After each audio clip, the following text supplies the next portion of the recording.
cost. As a result, he passed the first Land Grant Act in 1862, and that's the first Morrell Act. That was a situation where the federal government granted land to several states and said to the states, if you will build universities there, we'll also help fund them from the federal level. The unfortunate part was that after these schools were built, some schools would not allow African American students to enroll.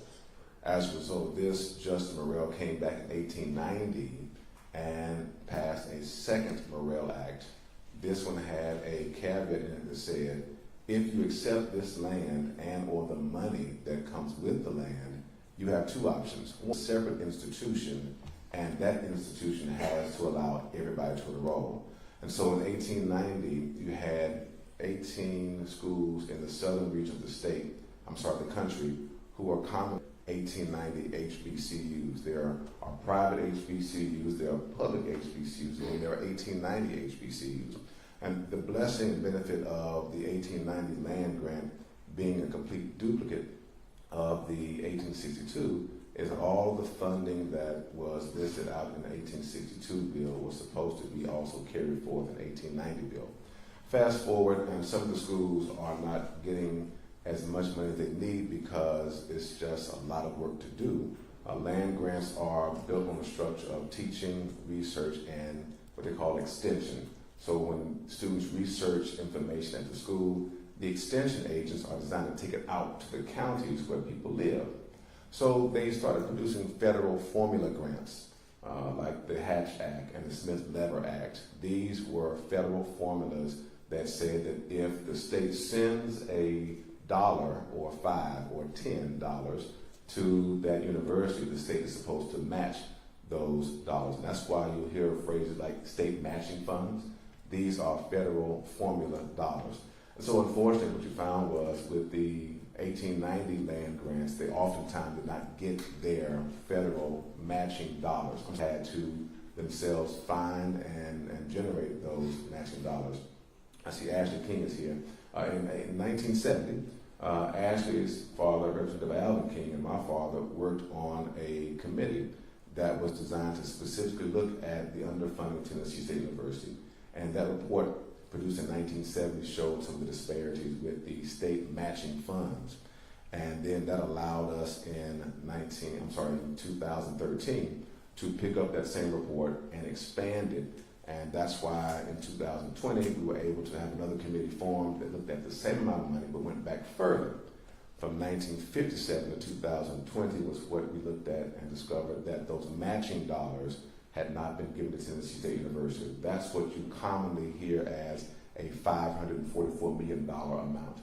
That's separate from what the Biden administration released in 2023. That is a separate bucket of money. The state matching funds are different from the basic campus appropriations.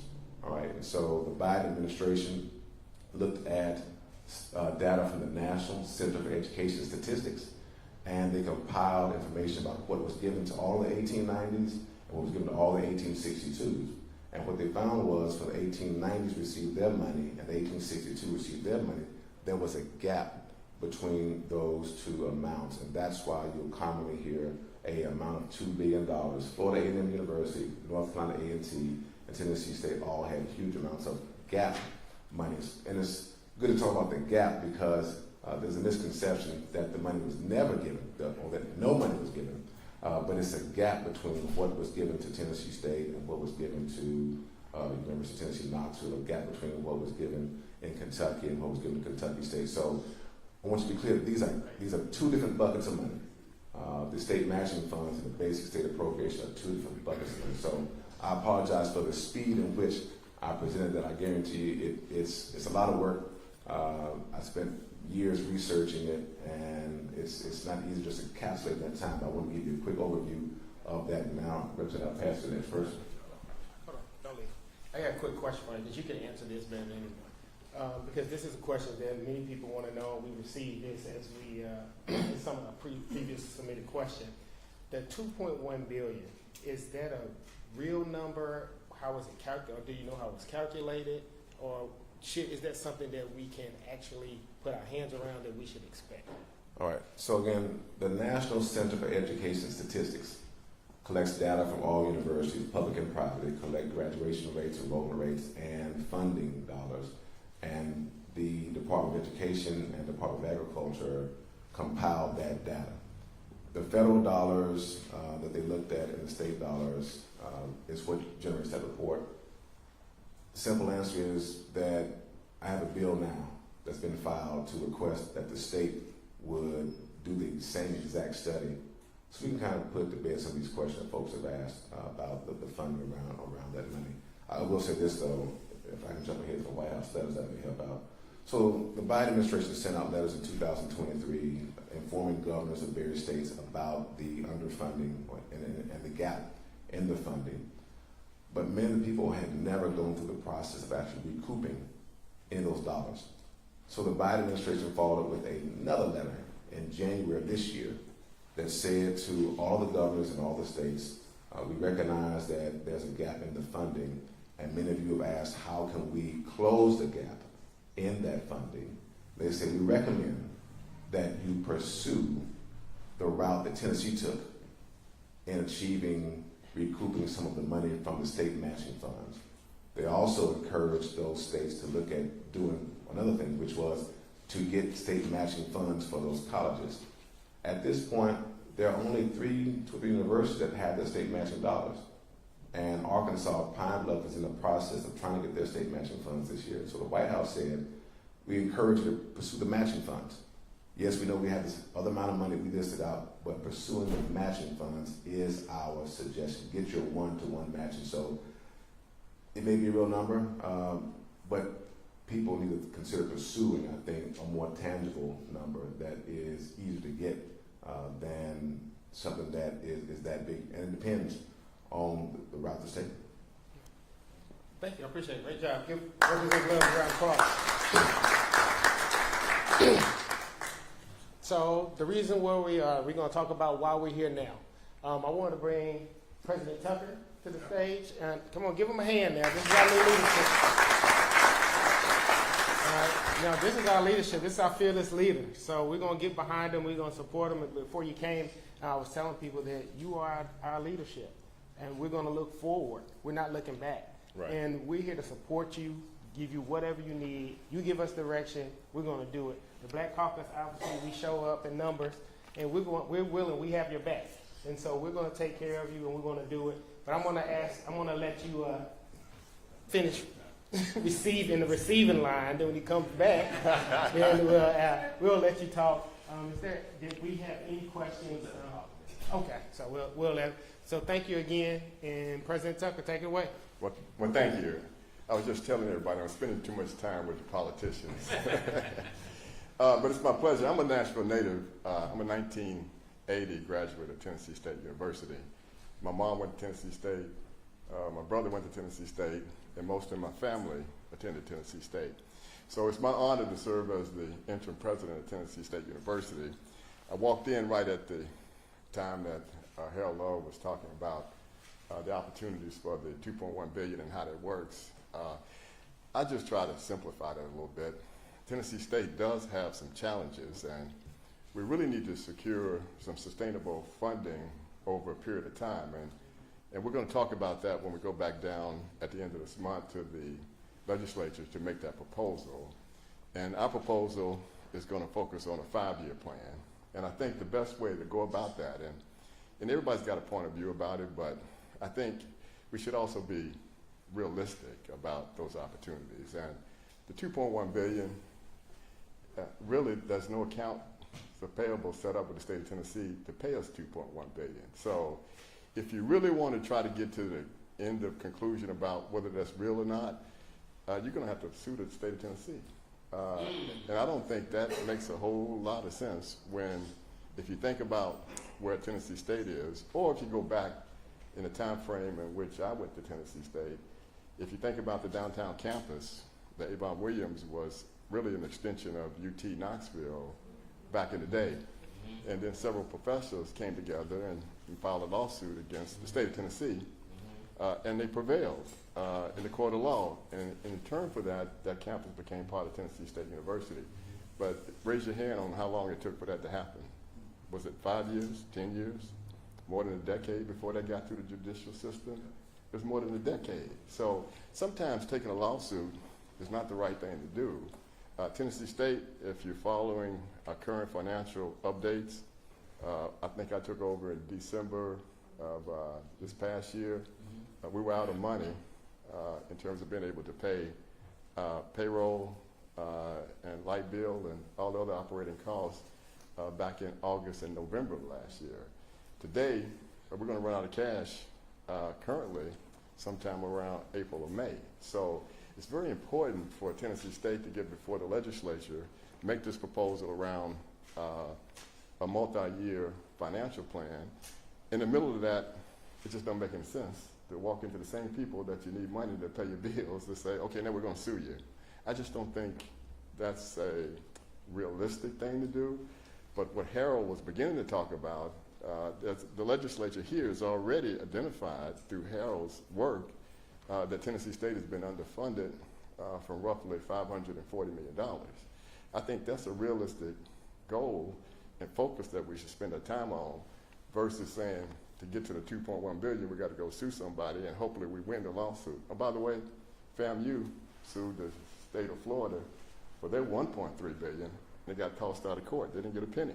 So there's no guarantee, even if you're on that path, that it really happens. So we do know, maybe I can get a nod from the head, that the state has agreed and understood that that's $540 million that Tennessee State has been underfunded.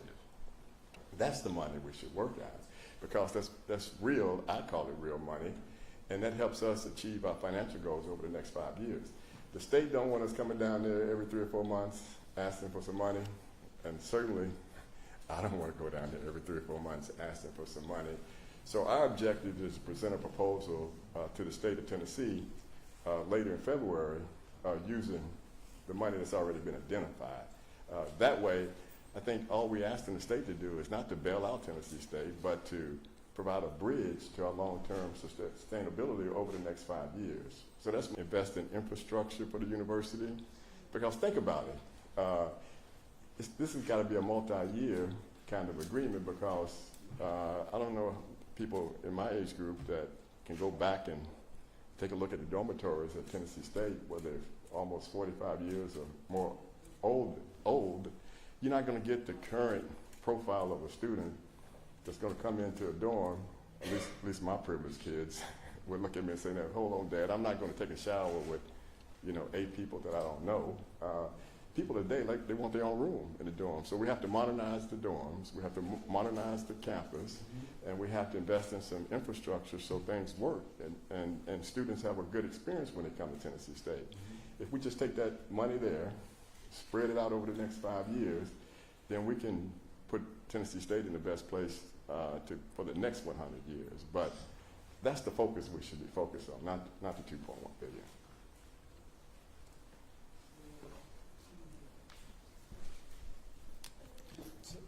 Hello. You make a good facilitator. Average the best. All right, yeah. So what we did, we had a couple of pre-submitted questions, and there were some that the Black Caucus had. And so I'm going to let Representative McKenzie kick us off with some of the questions. Thank you, and again, thank you for being here. No, I'm be asking you a question, so I won't go too far. Don't go too far. But I am a proud graduate of the school right across the street, class of 1987, Fisk University. But 30 years prior to that, my father was a class of 1957 graduate of Tennessee A&I State University. So, as this proud pastor knows and knew my father well, that we hear a lot is student enrollment. Okay, so as you so eloquently laid out, you have a 5-year plan, and the question is, how is the student enrollment going to map to that 5-year plan? And what do you anticipate the student body population to be at the end of the 5 years? Right. Well, we're still working on that. But the spring enrollment is up roughly about 600 students from what the budget was. So that puts us around 5,100 students are currently in the spring semester at Tennessee State. I think our projection for the fall is going to be somewhere a little bit better than 6,100 or so. So at least for the first couple of years of that 5 years, we're probably going to target somewhere around 6,000 to 6,500 students, which I think makes a lot of sense, because the way we got in trouble at Tennessee State in the past was that we took more students that we could have a bed or a place for them to stay on campus. So anytime you go out and start renting hotels, and then you have to transport the students back and forth to the campus, it's a huge expense. So I think one takeaway from that decision was to never do that again. So we should make sure that we stay within the footprint of the capacity that we have to provide rooms for students, and that way we don't get into a bad financial situation. So I think for now it makes sense to be very conservative with enrollment, fix some of the challenges.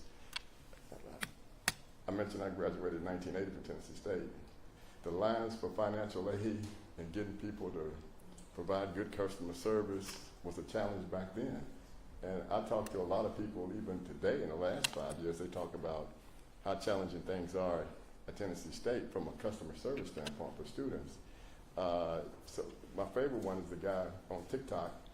I didn't know who he was until I was trying to have dinner one night, and they said, you're starring in all of the podcasts. I said, well, who is that guy? But my point I'm making is that you see a student or a family member being interviewed, and they said, well, yesterday I was told I had a $10,000 payment that had to be made to the university. 2 days later, the amount changed. That's all because our systems need to be updated at Tennessee State. So the point I'm making is that if we keep the enrollment down for a period of time, where we can fix some of these systemic challenges that don't create a good experience for students, it allows us, as we build back up, to be more successful and more. Senator Oliver had a question. I'm glad you give your mind. Testing. Okay. Thank you, President Tucker. So in the last State Building Commission meeting, the comptroller, Jason Monpower, mentioned the word financial exigency. And he also stated that TSU should, or he suggested that we should sell off Avon Williams campus and other property around the city. Can you talk about and explain what financial exigency means, and if that's an option that you're exploring? Yes or no? That's a great question. Thanks for that question. What we just described was one way that you can take down your costs and higher education is some of that cost is related to tenured faculty members. And are you getting as much productivity out of some of those programs that are being led by faculty? It's a way of going about reducing your costs. It's something that we're evaluating right now because it's a multi-month process to implement that. But what it does, it gives the president and the trustees that oversee the university the abilities to, in effect, just end tenure. And then you can then begin to reduce some of the faculty as a result of that. I think that is an option that should be on the table, because it takes a while for that to go through the process, because you actually have to sit down and talk to the faculty senate and talk about ways in which you can avoid that. So it's a long period to take place. But we have started the process of understanding what that means at Tennessee State. It's not something that we're planning on doing at the moment.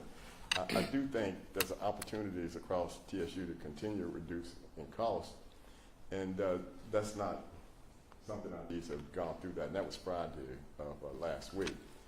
As it relates to selling assets, well,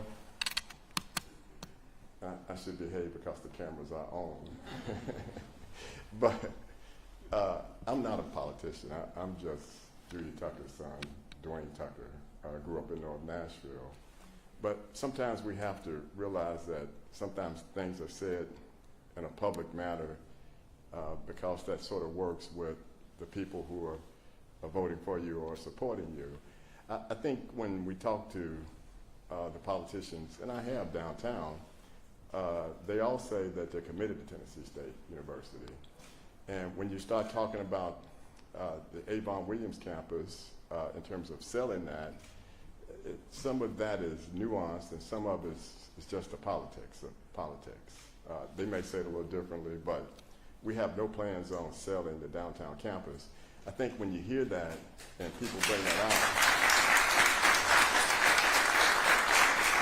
but don't clap too fast, because if somebody came in and said, "Dwayne, we give you $2 billion for that," I said, "Okay, we can work that out." But no, on a serious note, I think what they're really saying, and conversations I've had with them, not on camera, is that I get it.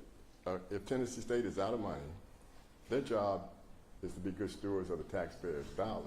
So what they're really trying to say in that conversation, that sometimes gets emotional, is, okay, if you want the state to give you money, Tennessee State, to pay your bills, and your enrollment is down to a level where all the students can be educated and housed on the main campus, then why would you not monetize your campus downtown? Because in theory, there's no need for it, since you don't have an enrollment that requires that facility. I think what they're also saying is, and I have tried this on them in the past, and that is, I think what you're really saying, you want us to monetize our assets. So by monetizing our assets, it can help us with some of the funding needed to go forward with. So when you then say, well, here's another option with this work where, you know, Amazon's got several, this is for illustration purposes only, so don't hold it against me, but Amazon is building several towers over there. Why wouldn't we potentially partner and say, hey, let's do a development and a lease, long-term lease arrangement where Tennessee State still owns the property. The lease is for 98, 99 years. They do some renovation of the campus over there on our behalf. We still own the building. They pay us, illustration purposes only, so don't go out and say Dwayne actually said he's going to get $2 million. They pay us $2 million a year as they help develop that building for some use of theirs and some benefit of ours.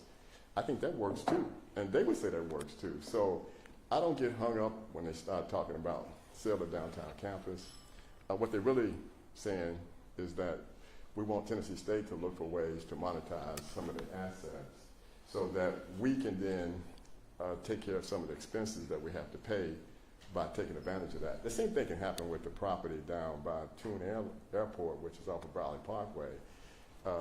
That area out there could be developed, working with a developer. We still own the property, just like we can still own the downtown campus. And we could work with some developer to develop that property there and still have an ownership basis in it where the university could use it.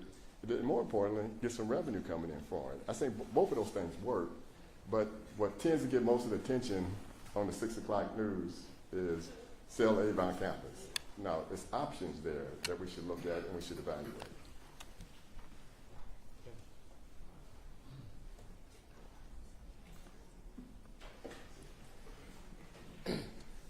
Matter of fact, you know, when you talk to them behind the scenes, they're real nice people. They are. I'm having a great time down there. Obviously, oftentimes when we go through leadership changes, everyone loves an individual because that was your friend, that's your person.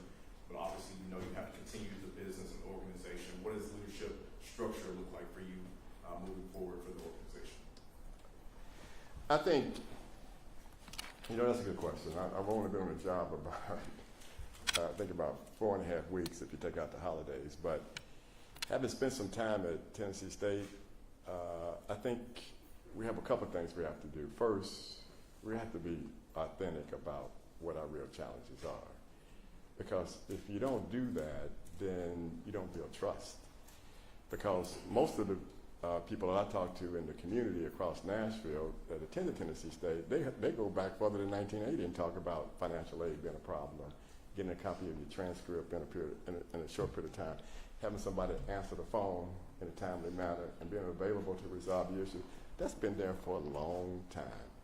So not talking about those things and not putting a plan together to fix those things, I don't think it builds trust with the community, or definitely don't build trust with the students that go to Tennessee State, because they're always concerned about the lack of timely service that's being paid by some of the faculty members and staff at Tennessee State.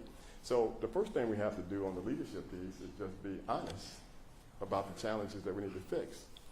And then the second part that I noticed of being at Tennessee State full-time now is that the culture needs to change a little bit. Well, I'd say quite a bit. Because in order to get performance, you have to hold people accountable. Yeah, so it's two things. It's being honest about what we need to fix. Oh, by the way, since we've been honest about what's going to be fixed, it's not that hard. All the challenges at Tennessee State can be fixed. I'm going to go back to financial aid for a minute. We have a world-class system called Banner, which is about every university in the state of Tennessee has used, and across the country, because it's built for academic institutions. But at Tennessee State, we try to make things harder sometimes than what they really are. When we first put in Banner, more than a decade ago, we just didn't, in some cases where some people weren't going to be held accountable, they just didn't use the system the way it was designed. So you know how that works. Some people say, well, I don't like the new system. I'm just going to keep doing my spreadsheet that I've always done, and that way I'm comfortable with that. Okay, so we started then not using the complete functionality of the system. We did manual workarounds, so now the bursar's office doesn't talk to the financial aid office because we got too many manual process underway. And I don't know how many people have an Apple phone, but you know, every now and then you get that little alert saying you need to upgrade your operating system. Okay, that same thing happens at the Banner system. And guess what? In some cases, we didn't do the upgrade.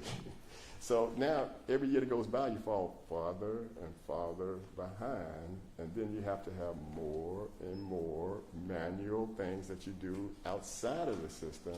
So that's why today, in a very simple explanation, we have so much trouble with financial aid, trying to figure out exactly how much a student owes, because the system does not include all of that information, and you got to go to manual documentation to try to put Humpty Dumpty together. So in the last month and a half, we've been resetting all of that, and I can pretty much guarantee you, if you want to register in the fall at Tennessee State, you will not have that experience that's been there for like a decade or more. It's going to be more like a world-class. So the leadership part is not, it's hard to do.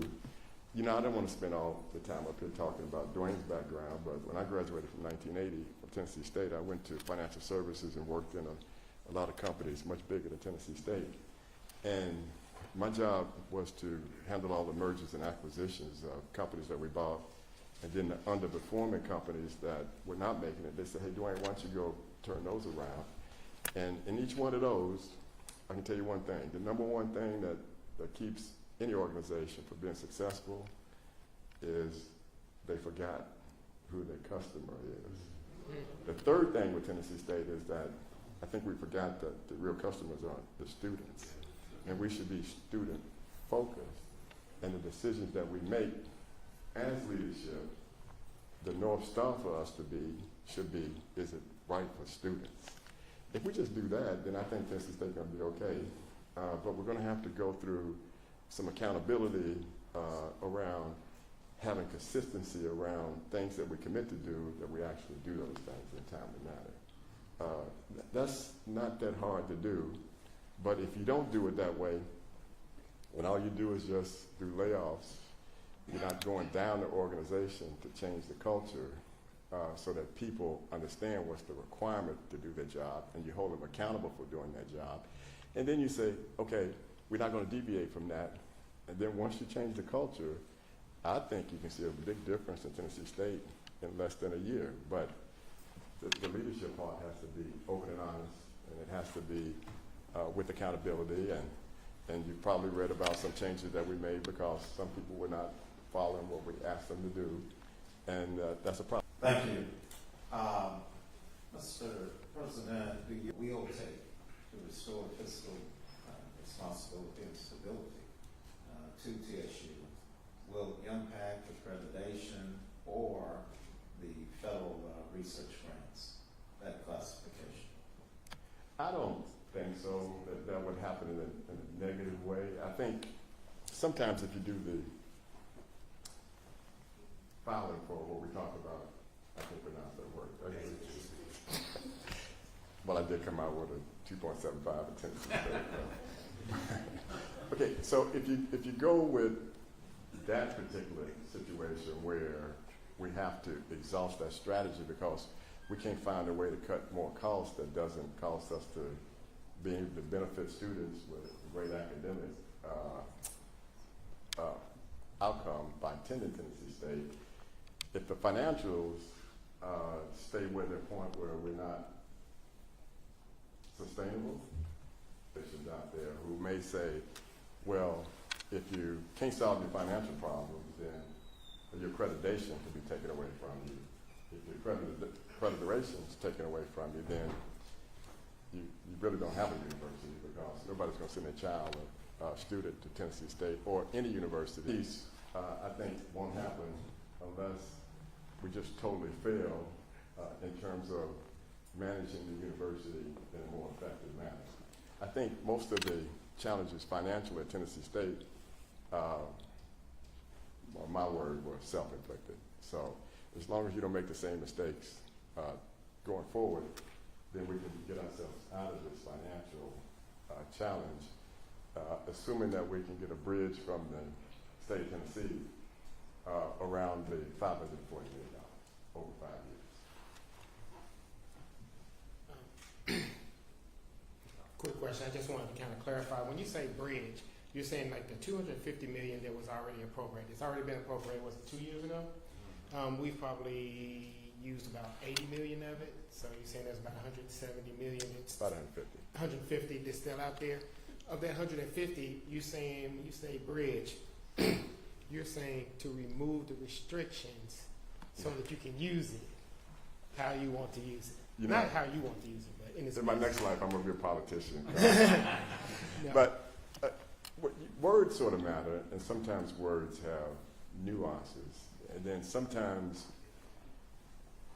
words you have to look at and say, is that the right way to go? And here's what I mean.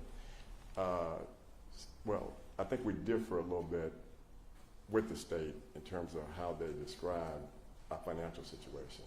It's a fact that we can't pay our bills. It's a fact that the state had to provide resources to Tennessee State. If they didn't, we'd be in a bad shape right now. We probably wouldn't be open. Today at Tennessee State, we have resources from the TBR who are helping us catch up on all of our audits that go back to 2023, which is a bad thing. You don't want audits going back that many years because you find the same repeatable items that need to get fixed over and over again. So I'm proud to tell you that having the state giving those resources to us, we just cleaned up the 23, 24, and now we're going to start on the 24, 25 audit, and then hopefully by the end of this year, we'll get caught back up. That would be a huge accomplishment for Tennessee State.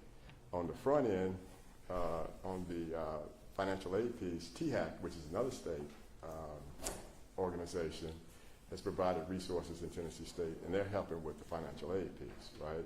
Now let's go to the money and the definition of a bailout versus a bridge.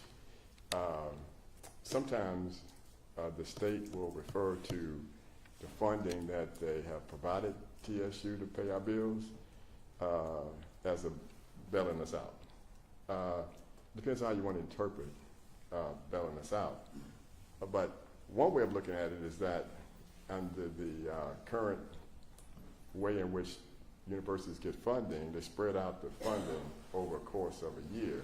So Tennessee State gets about $5.4 million or so each month in terms of revenue from students enrolled at Tennessee State. So the first time we ran out of money, what the state did, which was very helpful on their part, they just simply moved the 5.4 from May and June, I believe, one of those 2 months, I may be off, and they just moved it up to August. So that means that in May or June, we don't get that 5.4 times 2 because they moved it up in order for us to pay our bills back in August. I would say that helped us out a lot. They would say that that's helping bail us out. I would say it's somewhere in between because you just advance money from another time frame. So either way you want to call it, we couldn't pay our bills, right? So when others say bail out Tennessee State, I say, well, we're just moving some money around. Bailout to me, and I don't expect everybody to agree with me on this one, would be if we were using real taxpayer dollars to do it. No, all we did is move money up and advance it to us. Now, if they hadn't done it, we'd have to close the doors because we couldn't pay our bills. So I'd say both parties are sort of right on that one. So when I say we've already done an analysis that I guess the Senate and the House here in Tennessee has already agreed to, and they've said that they owe us $540 million. To Dixie's point, they already advanced $250 million. Tennessee State requested that that $250 million be used for deferred maintenance, which is replacing buildings or renovating buildings on campus. Of that 250, we million left of the 250. So when I say a bridge, I'm talking about the money you already gave us, that we haven't used all of it. But if we take the restriction off of the balance of the 250, which is roughly around 150 million, then that's the money that you already gave us. So it's not a bailout, it's removing the restrictions. We could take the 150 and that covers us in the first year or more of that 5-year plan. And all you're doing is giving us the same money you already gave us, just removing the restrictions. So that's why I call it a bridge. And it's not a bailout because you're not giving us any new money, you're giving us the money that you already said you're going to give us. And in some cases, you already gave us. So it depends on how you want to explain it. I think a bridge to sustainability sounds a lot better than a bailout to me, especially if it's the money that's already been committed to give to you. Okay. Thank you, Mr. President. So my question is this. You've given us an awful lot of information today. Obviously, there's a lot of information for people to absorb and take back. We all know that, Tennessee State, for whatever reason, tends to get the bad rap, regardless of what happened, whether it's on the campus, outside the campus. Somehow it's always brought back to something happening in Tennessee State. And even in the chaos of the change, the sudden change of leadership with you, the board, and all that, there was a bad rap given as well then. How do you go about dealing with the media and the bad or the negativity that sometimes is brought through the media? How do you deal with that, and how do you basically defend the things that they use against Tennessee State and make it into a positive? Well, that's a good question. Most people don't know, so every time we turn on the news at night, we see you talking about something. Well, it's several parts of that, I think, that should be addressed and called out. And we went down to, that's about 3 weeks ago, and had a great conversation with the editorial group of the Tennessean. And we talked about the balance of positive things that are going on in Tennessee State versus just the financial challenges that we have. And they agreed to, and if you think back and look back at some of the articles that have come out in the last week and a half from the Tennessean, they're much more positive and balanced and optimistic about the leadership and moving forward with Tennessee State University. So I think one step is just reaching out to the various print and television. I'm gonna leave social media alone for a minute because I can't figure out how to control that one. But it's just having a conversation with them about some of the good things that are happening. I think the second part of that is on TSU because I think we have not done a good job keeping up with the narratives that's being spun or placed in the public domain about Tennessee State. I haven't seen so many people who speak on behalf of myself too, because I just go to some of the look at the guy on TikTok, and he takes a clip of me downtown talking to the legislature. Then he turns around to somebody else and said, "This is what Mr. Tucker was saying." I said, "How can you tell what Mr. Tucker was saying and interpret what I was saying when you don't even pick up the phone and call me and ask me what was I really saying?" Kind of thing, right? But in that case, we should be out there and we should be the truth, the source of truth for what's really going on in Tennessee State, good or challenging. And with that, we're going to expand our new public relations group that we're working with, so we can get out and talk about the narrative about Tennessee State ourselves. And then I think thirdly, looks like I'm sure we got a lot of alumni in here. We should have regular meetings with alumni. I've had 3 so far. We're going to have another one at the end of February. And then part of that conversation is to turn them into apostles to go out and spread the gospel about what's really going on in Tennessee State, because we have about 48,000 alumni all across the country. So they should be advocates for Tennessee State. But we got to give them the information about what's really happening. So we're going to produce some Q&As that we're going to provide to alumni and other stakeholders. But we got to get out and share be the source of real truth about what's happening in Tennessee State. And then the last thing, one way that you can definitely get out of the news is stop doing things that get you into the news. So making sure that we don't do self-inflicted things that causes more scrutiny, because I'll give you the first week was more like triage in Tennessee State, because we were just starting up the spring semester, and then I got a phone call that I think 5 of our faculty members in the nursing building had resigned and were going to leave. And then by statute, that was too many faculty members to leave. You would have to shut down the entire nursing program. And how many of you think if that would have happened, we'd have been the lead news on, I'm sorry, is that Channel 5? We'd be on all the news talking about a nursing program. So we went down, talked to the faculty members, and some of the things are just small things. What they really wanted to do is just back up the start time of the day for them by 30 minutes so they can drop the kids off at daycare. I said, "Is that it?" "Well, yeah, you can do that." But my point of it is, we sometimes create the news by some of the things that we do at Tennessee State. If we just cut that off, then there'll be less opportunities for the news to have negative stories about Tennessee State. All right, we're coming up on the hour. For you not to be a politician, you do talk pretty good. I'll let you know. You do a good job, though. Now, we're going to round this up really quickly here. So really one of the last questions that we want to know is, what is the best way that the community members, alumni, friends of TSU can support you and be involved and be helpful to you and not hurtful? Yeah. I get that question from time to time. I think staying engaged and staying informed and then make sure that we started off this conversation about, because my favorite one I go to, I guess they talked about it before I got here, was the 2.1 billion. And I was just surprised by so many people who never even read the letter that went to the governor. So, I still run some charter schools indirectly here in Nashville, and one of the things we talk about is reading is fundamental.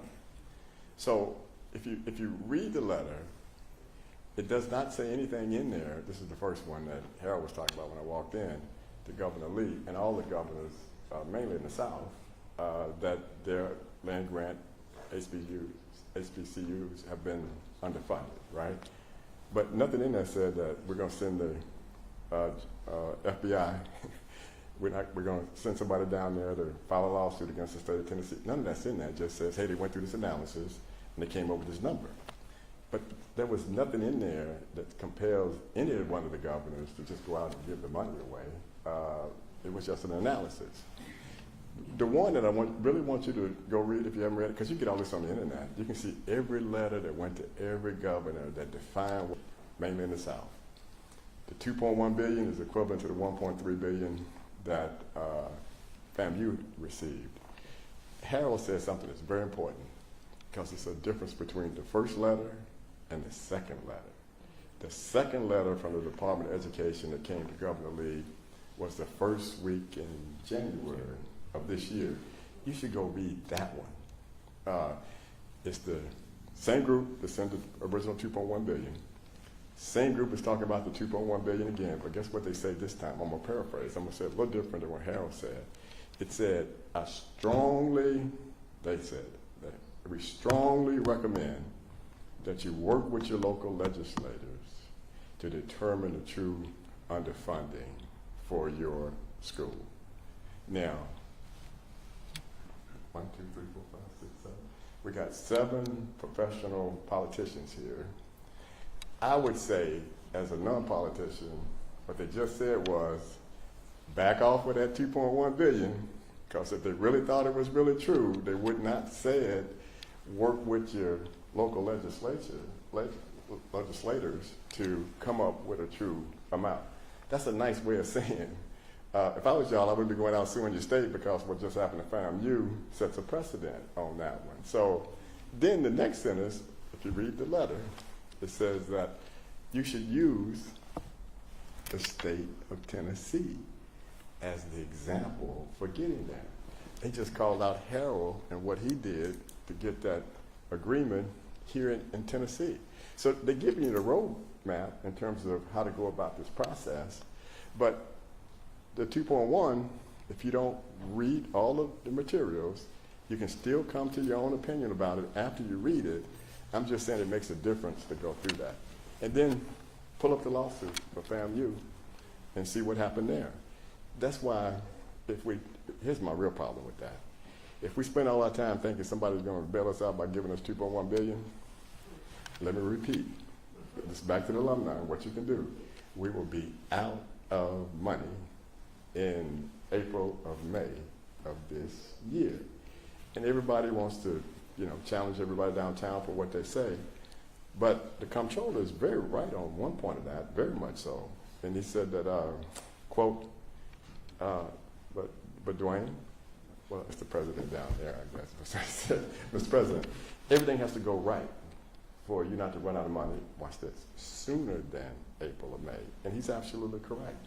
We've made some assumptions on some things that will happen by renegotiating our food provider contract that we have. And by renegotiating that, they'll give us a $5 million where we don't have to pay.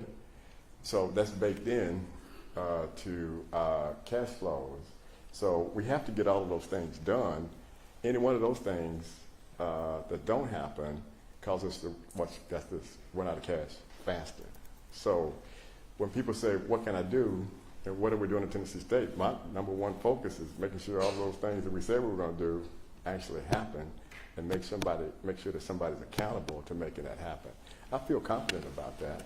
But for the alumni and everybody else, I think the way to go about that is to give to your university.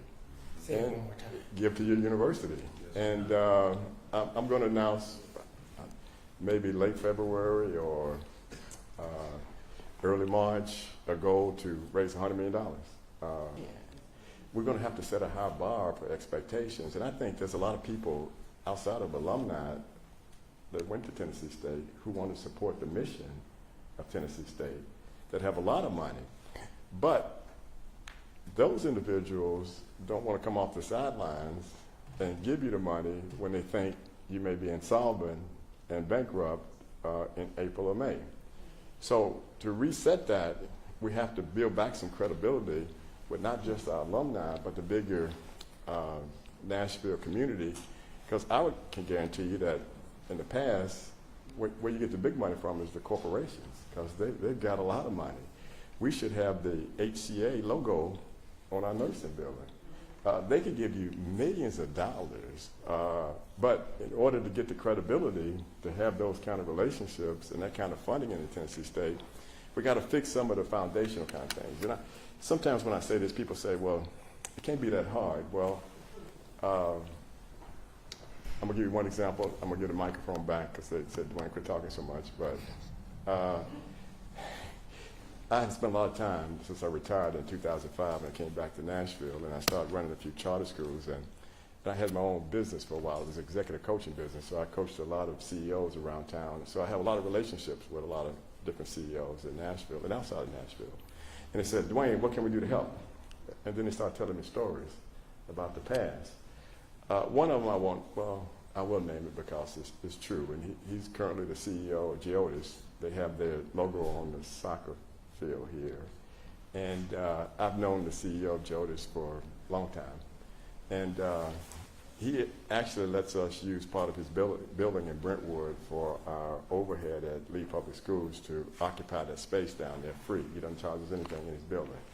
And he said, Dwayne, this is after we made the first announcement of the interim president.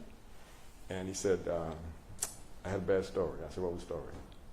And I can't make this up, but there was a meeting set up with him and the conference room outside of his office. This is the CEO who was prepared to give Tennessee State $500,000. They didn't show up. Waited 15 minutes, and he got up and went back to his office and went to work. And then he came downstairs because he could find me and said, Dwayne, what is going on at Tennessee State University?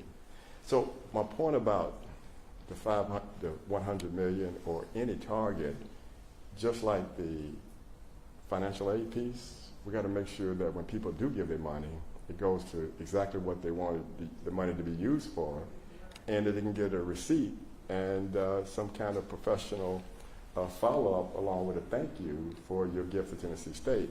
So the reason why I'm not going to announce that until a little later is that we need to button down a few things so that when people do give their money, it comes in an efficient manner and it's to the purpose of which they wanted to give the money for.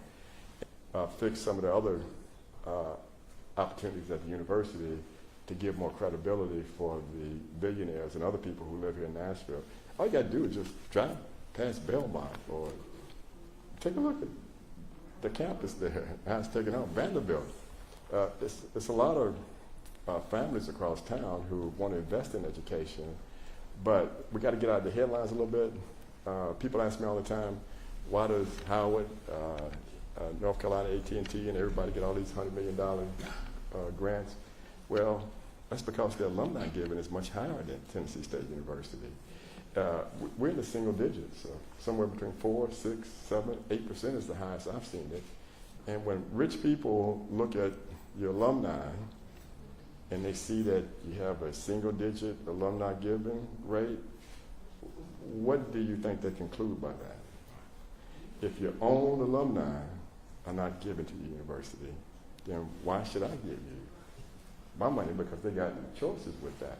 So the alumni needs to give $5, $10, whatever you're capable of giving to the university.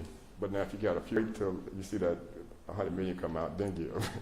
So just hang on to it, put it in the bank, because I think we have an opportunity to do that, and then that gives us more cushion in that 5-year plan, by the way, to do some other things with that money to help us along the way. So I think it's a realistic one. And I'll tell you my favorite story because people look at me when I say, but no, Dwayne, we don't have a lot of billionaires. He keeps talking, right? But I got to get this out because it's like I wake up at 3 o'clock in the morning saying, what we going to do to get all this fixed kind of thing, right? But I just got to go through my only but goodies kind of thing, because when I throw that dollar out there, that target, some people freeze. But hey, let's just do some simple math, because I run into everybody around town and out of town when most of us went to the Howard homecoming. Anybody in here went to the homecoming? Oh, they got a lot. How many alumni were there? And they said, well, somewhere like 5,000 or more. I'm saying, well, okay, if you flew down there and the ticket was $500, I'm just going with $500. Maybe you got a good deal on Southwest for $100 or something, right? But you probably stayed in a hotel, probably had a meal, probably went out for entertainment. Okay, I'm not even going with 5,000. I'm going to say it was only 3,000 went there. And I'm going to go with 500 instead of the hotel and everything else. 3,000 times 500. Anybody was a math major? Yeah, I was a camp major. Okay. that would be more that's ever come in, at least the history I was seeing for Tennessee State in 1 year. So it's not quite that we don't have the money. All I'm going to ask the alumni to do is reallocate and prioritize Tennessee State. If you do it that way, we'll set a good start with the $100 million, and the next thing you know, Oprah might come out of the background and say, well, count me in for $25 million, because at least y'all making a progress or a step towards, in this case, helping your own university. So I can't be any more true than that.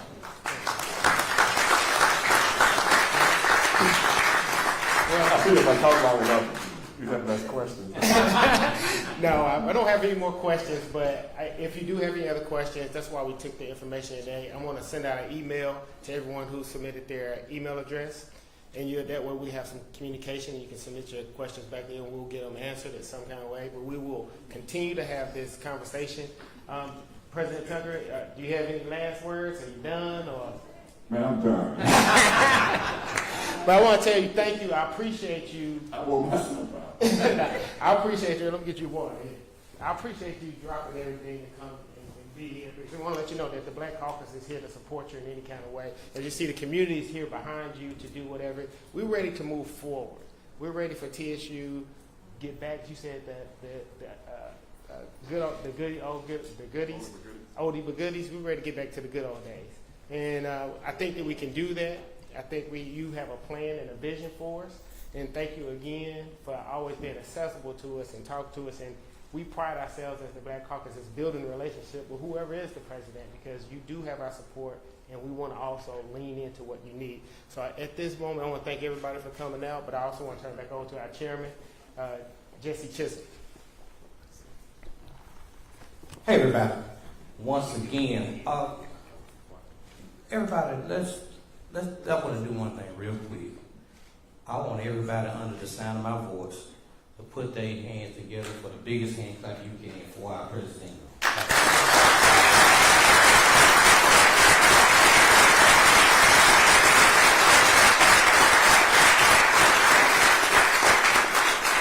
Because it's very rare for the leader of any organization to give us the level of detail, the level of openness, the level of transparency that we all received tonight.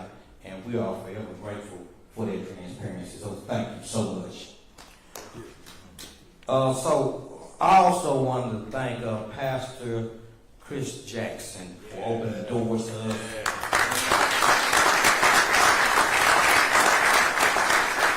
We know you could be doing a lot of things right now. You could be getting some rest, you could be studying, you could be doing a lot of things, but thank you for being with us tonight. I also want to thank Representative Vincent Dixon. Everybody give him a hand.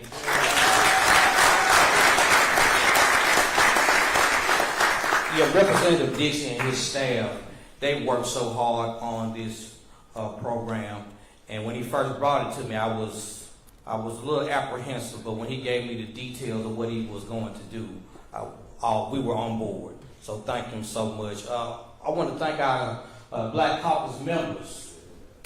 Give them a hand. You all, I have the privilege of working with some of the most talented people in the whole wide world. Now, with our Tennessee Black Caucus, everybody has a different superpower.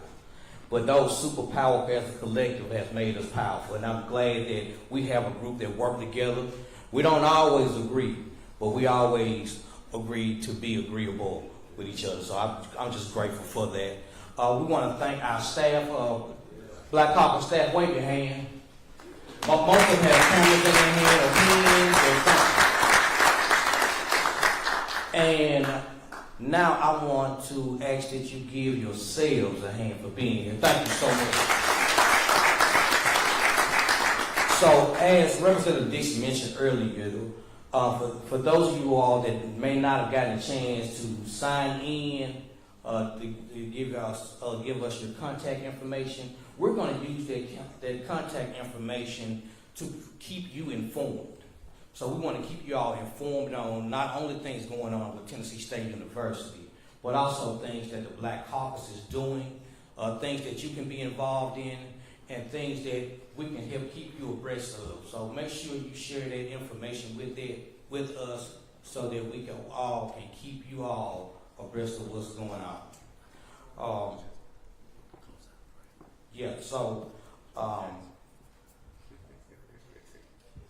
Okay. So the goal here tonight was for us to continue to look forward. Me and Pastor, we were talking earlier, and I gave him something my father always told me. He said, hey, the rearview mirror is for glance. If you stare in the rearview mirror, you're going to crash into what's in front of you. So now we are equipped with information so we can look through the window in front of us so we can continue to drive forward. So with that, we're going to close out with a prayer from Reverend Jackson to close us out, because you're the shepherd of the house, so we want to be in good order.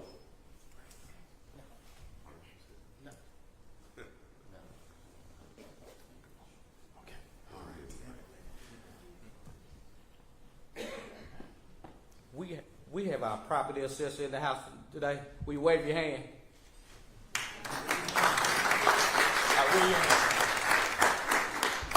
Let's pray. Oh God, we thank you for everything our eyes have seen, our ears have heard, and our hearts have felt. I pray, God, that we would now be purveyors of all of that information and share that information with the wider community. Thank you, oh God, for President Tucker, Interim President Tucker. I pray you'd hold up his hands. I pray you'd guide him, protect him, give him discernment, that you would be glorified in all that we do, and Tennessee State University will be everything that it's created to be. In your name we pray, and all God's people said, amen.